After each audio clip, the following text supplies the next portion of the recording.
le nom des stations françaises.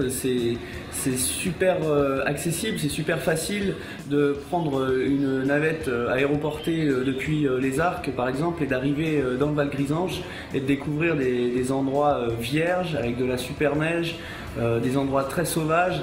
On change un petit peu de temps et d'environnement et on prolonge l'hiver finalement avec des superbes runs.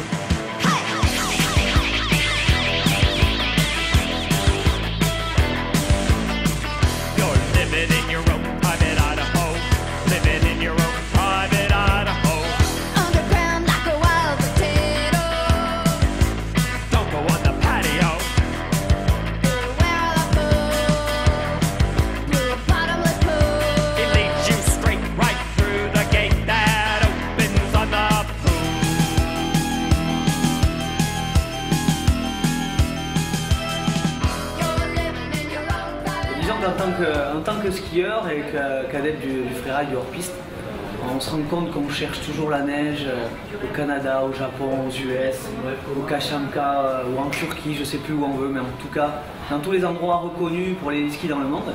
Et alors que nous, on est aux Arcs, on a juste à passer la frontière et à 5 minutes, on a Val Grisange, on a Courmayeur, on a une multitude de spots d'héliski qui sont hallucinants.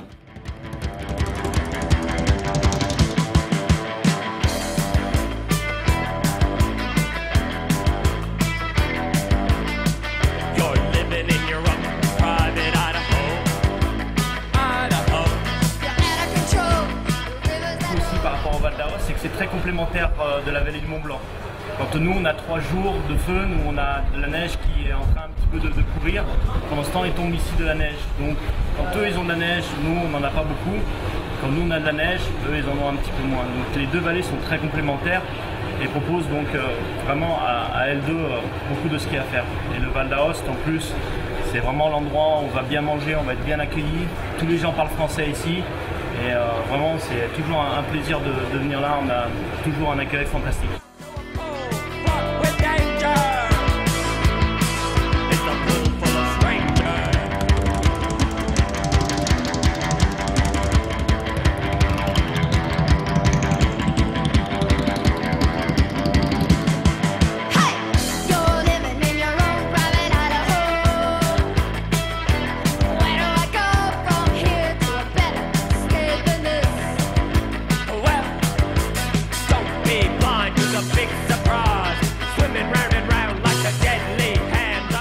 C'est vrai qu'en Vallée d'Aoste, on a beaucoup de possibilités pour faire de l'hélico, des skis.